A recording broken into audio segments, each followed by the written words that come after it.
കഴിഞ്ഞ ദിവസം എറണാകുളത്ത് നടന്ന ഒരു യുവജനങ്ങളുടെ സമ്മേളനം, ഒരു മിഷൻ കോൺഫറൻസ്. ആ കോൺഫറൻസിൽ ഇന്ത്യയിലെ തന്നെ ഏറ്റവും പരിണിതപ്രജ്ഞനായ ഉത്തരേന്ത്യൻ മിഷണറി ബ്രദർ PG വർഗീസ് ഒരു പാട്ട് പാടുകയും നൃത്തം ചെയ്യുകയും ചെയ്തു. ഇപ്പോൾ മലയാളികളുടെ മുഴുവൻ സോഷ്യൽ മീഡിയ പ്ലാറ്റ്ഫോമുകളിൽ ആ നൃത്തരംഗം വ്യാപകമായി പ്രചരിക്കുകയും ചർച്ച ചെയ്യപ്പെടുകയും പരിഹസിക്കപ്പെടുകയും ഒക്കെ ചെയ്തുകൊണ്ടേയിരിക്കുന്നു. എൻ്റെ ധാരാളം പ്രേക്ഷകർ ഈ വീഡിയോയുടെ ക്ലിപ്പ് എനിക്ക് അയച്ചു തരികയും ഇതിനെക്കുറിച്ച് പ്രതികരിക്കണമെന്ന് ആവശ്യപ്പെടുകയും ചെയ്തു. എന്നാൽ അതിനോട് പ്രതികരിക്കേണ്ട എന്ന ഒരു തീരുമാനമായിരുന്നു ആദ്യം മുതൽ എനിക്കുണ്ടായിരുന്നത്. അതിൻ്റെ ഏറ്റവും പ്രധാനപ്പെട്ട കാര്യം, ഞാൻ വളരെയധികം ആദരിക്കുകയും ബഹുമാനിക്കുകയും ഇഷ്ടപ്പെടുകയും ചെയ്യുന്ന അനുഗ്രഹീതനായ ഒരു ദൈവദാസനാണ് PG വർഗീസ്. വ്യക്തിപരമായി എനിക്ക് അദ്ദേഹത്തെ നന്നായിട്ടറിയാം. ദീർഘവർഷങ്ങൾ എനിക്ക് അദ്ദേഹവുമായി ഹൃദ്യമായ ബന്ധമുണ്ട്. അദ്ദേഹത്തിൻ്റെ പല നടപടികളോടും അദ്ദേഹത്തിൻ്റെ രീതികളോടും വിയോജിപ്പുള്ളവരുണ്ടായിരിക്കാം. എന്നാൽ ഇന്ത്യയുടെ മിഷൻ പ്രവർത്തന ചരിത്രത്തിൽ നിർണായകമായ പദവികൾ വഹിക്കുകയും നിർണായകമായ ഇടപെടലുകൾ നടത്തിയിട്ടുള്ള, ആയിരക്കണക്കിന് ആളുകളെ ക്രിസ്തുവിലേക്ക് നയിച്ചിട്ടുള്ള അനുഗ്രഹീതനായ ഒരു ദൈവദാസനെ അദ്ദേഹത്തിൻ്റെ ഏതെങ്കിലും ചില പ്രവർത്തികൾ കൊണ്ടോ അദ്ദേഹത്തിൻ്റെ രീതികൾ കൊണ്ടോ മാത്രം വിലയിരുത്തുന്നതിൽ അർത്ഥമില്ലല്ലോ. അതുകൊണ്ട് ഞാൻ അതിനോട് പ്രതികരിക്കുന്നില്ല എന്ന് തീരുമാനിക്കുകയായിരുന്നു. എന്നാൽ ബ്രദർ PG വർഗീസ് ഇങ്ങനെ പൊതുവേദികളിൽ പതിവായി ഡാൻസ് ചെയ്യുന്നയാളാണ്. ദൈവത്തെ ആരാധിക്കുന്നതിൻ്റെ ഭാഗമായി നൃത്തം ചെയ്യണമെന്ന് ആളുകളെ പ്രോത്സാഹിപ്പിക്കുന്നയാളാണ്. ദീർഘവർഷങ്ങളായി അദ്ദേഹം ഇത് ചെയ്തുകൊണ്ടിരിക്കുന്ന വ്യക്തിയാണ്. ഇപ്പോൾ അദ്ദേഹത്തിൻ്റെ ഈ വിവാദമായ നൃത്തരംഗം അല്ലെങ്കിൽ അതുമായി ബന്ധപ്പെട്ടുണ്ടായ ഈ സവിശേഷമായ സാഹചര്യത്തിൽ വല്ലാതെ അദ്ദേഹം പരിഹസിക്കപ്പെട്ടു എന്നുള്ളത് യാഥാർത്ഥ്യമാണ്.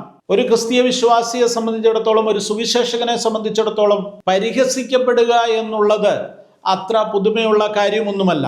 വേദപുസ്തകത്തിൽ തന്നെ അങ്ങനെ ധാരാളം ഉദാഹരണങ്ങൾ നമുക്ക് എടുത്തു കാണിക്കുവാൻ സാധിക്കും. ആ കൂട്ടത്തിൽ ഒന്നാണ് അപ്പോസ്തലപ്രവൃത്തി 2-ാം അധ്യായത്തിൽ ദൈവത്തിന്റെ പരിശുദ്ധാത്മാവിന്റെ അവരോഹണമുണ്ടായ ദിവസം അവർ അന്യഭാഷകളിൽ ദൈവത്തെ സ്തുതിച്ചപ്പോൾ ഓടിക്കൂടിയിരുന്ന ബഹുപുരുഷാരം ഇവർ മദ്യപിച്ച് ലക്കുകെട്ട് എന്തൊക്കെയോ വിളിച്ചു പറയുകയാണെന്ന് പറഞ്ഞു പരിഹസിച്ചു എന്ന് തന്നെ അപ്പോസ്തലപ്രവൃത്തിയിൽ എഴുതിയിട്ടുണ്ട്. അതിനെ തുടർന്നാണ് പത്രോസ് എഴുന്നേറ്റ് നിന്ന് പ്രസംഗിച്ചപ്പോൾ, ഞങ്ങൾ മദ്യപിച്ചിരിക്കുകയല്ല, വീഞ്ഞു കുടിച്ച് മത്തരായിട്ടല്ല സംസാരിക്കുന്നത് എന്ന് കൃത്യമായി പറയേണ്ടി വന്നത്. അപ്പോൾ അന്നു മുതൽ തന്നെ ക്രൈസ്തവ സഭയുടെ തുടക്കം മുതൽ തന്നെ വൈകാരികമായ പ്രകടനങ്ങൾ നടത്തുകയോ ശബ്ദമുണ്ടാക്കുകയോ നൃത്തം ചെയ്യുകയോ ഒക്കെ ചെയ്യുന്ന ആളുകളെ പരിഹസിക്കുന്ന ഒരു പൊതുരീതി ഉണ്ടായിരുന്നു എന്നുള്ളത് യാഥാർത്ഥ്യമാണ്. ഇന്നും അതിനൊരു മാറ്റവും ഇല്ല എന്നുള്ളതേ ഉള്ളൂ. എന്നാൽ ഞാൻ ഇതിനെക്കുറിച്ച് ദീർഘമായി പറയുവാൻ താല്പര്യപ്പെടുന്നില്ല. PG വർഗീസിന് അദ്ദേഹം നൃത്തം ചെയ്യുന്നതിനെ കുറിച്ച്, ആത്മീയ വേദികളിൽ അദ്ദേഹം നടത്തുന്ന ഡാൻസിനെ കുറിച്ച് എന്താണ് പറയുവാനുള്ളതെന്ന് കേൾക്കുവാൻ പ്രേക്ഷകർക്ക് താല്പര്യമുണ്ടായിരിക്കുമെന്ന് ഞാൻ കരുതുന്നു. അദ്ദേഹവുമായി നടത്തിയ അഭിമുഖത്തിൽ അദ്ദേഹം നൃത്തത്തെക്കുറിച്ച്, താൻ വേദികളിൽ ചെയ്യുന്ന ഡാൻസിനെ കുറിച്ച് കൃത്യമായി എന്നോട് സംസാരിച്ചിട്ടുണ്ട്. ആ ഭാഗം നിങ്ങൾക്ക് കാണുവാൻ വേണ്ടി ഒരിക്കൽ കൂടെ പ്രക്ഷേപണം ചെയ്യുന്നു. കാണുക, നിങ്ങൾ തന്നെ വിലയിരുത്തുക.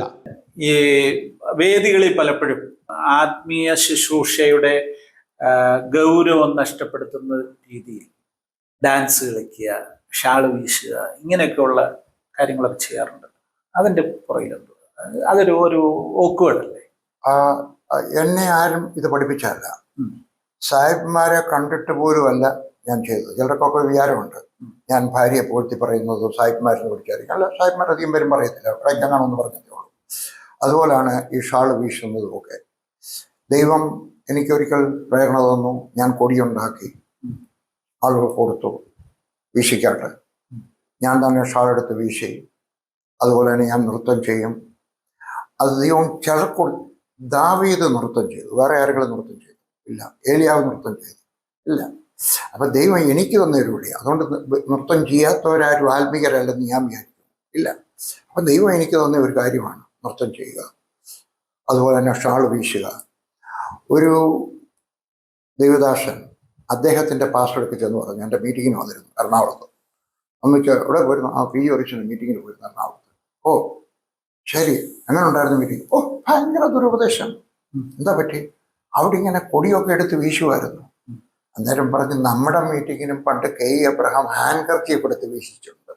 എന്നാലും അത് വെള്ളയല്ലയോ, ഇത് ചുമന്നതും പച്ചയല്ലയോ. അപ്പോൾ നമ്മൾ തുറന്ന കണ്ണോടെ വേറൊരാൾ ചെയ്താൽ വേറൊരു സഭക്കാരൻ ചെയ്ത് കഴിഞ്ഞാൽ ശരിയാണ്. ദൈവം എനിക്ക് തന്ന ഒരിതാണ്. അതുകൊണ്ട് വടക്കേന്ത്യയിലെല്ലാം വളരെയേറെ ചലനങ്ങൾ സൃഷ്ടിക്കുവാൻ, ചെറുപ്പക്കാരെ ആകർഷിക്കുവാൻ, ചെറുപ്പക്കാരെ അവരുടെ സങ്കടത്തിൽ നിന്നും, പഴയ നിയമത്തിൽ നമ്മൾ നോക്കിക്കഴിഞ്ഞാൽ ഒത്തിരി ഫെസ്റ്റിവൽസ് ഉണ്ട്. മലയാളത്തിൽ എന്ത് പറയുന്നത്, ആഘോഷങ്ങൾ, ഉത്സവങ്ങൾ, ഒത്തിരി ഉത്സവങ്ങളുണ്ട്. എന്തിനായത്? അവരുടെ ദുഃഖത്തിൽ നിന്നൊക്കെ പുറത്ത്. നമുക്ക് ഏത് ഉത്സവമുണ്ട്? ഞങ്ങളുടെ മോനൊരു ദിവസം പറഞ്ഞാണ്, അവൻ ദീപാവലിക്ക് വെളിയിലിറങ്ങി. എന്നിട്ട് ഞാൻ പറയടാ ഇവിടെ അകത്ത് കയറി. ലില്ലിയും പറഞ്ഞു അകത്ത് കയറി. ഞാൻ വിചാരിച്ച് കുറച്ച് തന്നു, ലില്ലി കുറച്ചുകൂടെ സ്ട്രിക്റ്റ് ആണ്. പറഞ്ഞ് അകത്ത് കയറി. അവൻ പറഞ്ഞു ഇത് എന്തൊരു വീടാണ്, ഇവിടെ ക്രിസ്മസ് ഇല്ല, ഇവിടെ ഈസ്റ്റർ ഇല്ല, ഇവിടെ ജന്മദിനമില്ല, ഇവിടെ ദീപാവലി ഇല്ല, ഇവിടെ യാതൊന്നുമില്ല. അപ്പം നമ്മുടെ ദുഃഖത്തിൽ നിന്നൊക്കെ പുറത്ത് അതിനാ ദൈവം ഈ ഫെസ്റ്റിവലൊക്കെ കൊണ്ടുവച്ചത്. അതുപോലെ നൃത്തം ചെയ്ത് ദൈവത്തെ ആരാധിച്ചു ജനങ്ങൾ വിടുതൽ പ്രാപിക്കുന്നു, സൗഖ്യം പ്രാപിക്കുന്നുണ്ട്. ഇതൊന്നുമില്ലാതെ തന്നെ ആത്മീകമായിട്ട് ദൈവം എനിക്ക് തന്ന ഒരു ദർശനമാണ്. അതുകൊണ്ട് ഞാനത് ചെയ്യുന്നു, ചെയ്യിക്കുന്നു. പക്ഷെ ചെയ്യാത്തവരോട് എനിക്ക് വണക്കമൊന്നുമില്ല. അവരാരും ദൈവമക്കളല്ല എന്ന് എനിക്കൊരു വിചാരമില്ല. എനിക്ക് തന്ന കൃപ. ഈ തമാശ പറയുന്ന കാര്യത്തിലാണെങ്കിലും നൃത്തം ചെയ്യുന്ന കാര്യത്തിലൊക്കെ ആണെങ്കിലും അതൊക്കെ ഒരു സ്റ്റേജിനെ കയ്യിലെടുക്കാനും അല്ലെങ്കിൽ സദസ്സിനെ കയ്യിലെടുക്കാനും ഒക്കെ വളരെ നല്ല കാര്യമായിരിക്കാം. അപ്പോൾ തന്നെ ദൈവദാസന്മാർ ഘനശാലികളായിരിക്കണമെന്നല്ലേ വേദപുസ്തകം നമുക്ക് തരുന്ന ഒരു. ദാവീദ് ഘനശാലിയായിരുന്നു, രാജാവിൻ്റെയോ.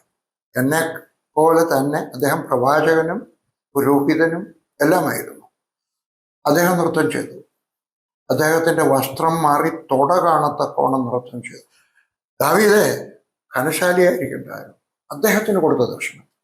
അദ്ദേഹത്തിൻ്റെ മക്കളുടെ ആരെങ്കിലും പറഞ്ഞു നിങ്ങളോട് നൃത്തം ചെയ്യണം? ഇല്ല, അദ്ദേഹം ചെയ്തു. അദ്ദേഹം ചെയ്തപ്പോൾ കൂടെയുള്ളവരൊക്കെ ചെയ്തു കാണും. അത്രയേ ഉള്ളൂ. അപ്പോൾ ഘനശാലിക്കും ഇതുമായിട്ട് യാതൊരു ബന്ധവുമില്ല. ദൈവം കാണിച്ചു തരുന്നത് ചെയ്യണം. ഹാലലിയ പബ്ലിക്കേഷൻ്റെ 3 പുസ്തകങ്ങൾ ഞാൻ നിങ്ങളെ പരിചയപ്പെടുത്താം. ഈ 3 പുസ്തകങ്ങളും ഞാൻ തന്നെ എഴുതിയിട്ടുള്ളതാണ്. ആദ്യത്തേത് IPCയുടെ ചരിത്രമാണ്. ഇന്ത്യ പെന്തക്കോസ്ത് ദൈവസഭയിലെ സീനിയർ ആയിരുന്ന ഒരു ദൈവദാസൻ പാസ്റ്റർ VT തോമസിൻ്റെ ജീവിതാനുഭവങ്ങളോട് ചേർത്ത് സമ്പൂർണ്ണമായും IPCയുടെ ചരിത്രം സത്യസന്ധമായി എഴുതിയിരിക്കുന്ന ഒരു പുസ്തകമാണിത്. 200 രൂപയാണ് ഇതിൻ്റെ വില. അടുത്തതും ഒരു ജീവചരിത്ര ഗ്രന്ഥമാണ്. ഇത് വെസ്റ്റ് ബംഗാളിൽ 40-ലധികം വർഷങ്ങൾ കർത്താവിൻ്റെ വേലയിലായിരിക്കുന്ന ഒരനുഗ്രഹീതനായ ദൈവദാസൻ പാസ്റ്റർ മാമൻ ജോസഫിൻ്റെ ജീവിതാനുഭവങ്ങളാണ്. ഇതിൻ്റെ പേര് ഡാർജിലിംഗ് താഴ്വരയിലെ സുവിശേഷ വിപ്ലവം എന്നാണ്. സമഗ്രമായി ഇന്ത്യൻ മിഷനെക്കുറിച്ച് ഇതിനകത്ത് പരാമർശിക്കുന്നുണ്ട്. വളരെ മനോഹരമായ ഒരു ജീവചരിത്ര ഗ്രന്ഥം. ഇതിൻ്റെ വില 300 രൂപയാണ്. മറ്റൊന്ന് ബ്ലാക്ക് ആൻഡ് വൈറ്റ് എന്ന പേരിൽ ഞാൻ എഴുതിയ ലേഖനങ്ങളുടെ ഒരു സമാഹാരമാണ്. 150 രൂപയാണ് ഈ പുസ്തകത്തിൻ്റെ വില. ഈ 3 പുസ്തകങ്ങൾക്കും കൂടെ 650 രൂപ വില. എന്നാൽ ഇപ്പോൾ 400 രൂപയ്ക്ക് ഈ 3 പുസ്തകങ്ങൾ കൂടെ നിങ്ങൾക്ക് ലഭിക്കുന്നു. താല്പര്യമുള്ളവർ നിങ്ങളുടെ വിലാസം വാട്സപ്പ് ചെയ്യുക, ഈ പുസ്തകങ്ങൾ സ്വന്തമാക്കുക.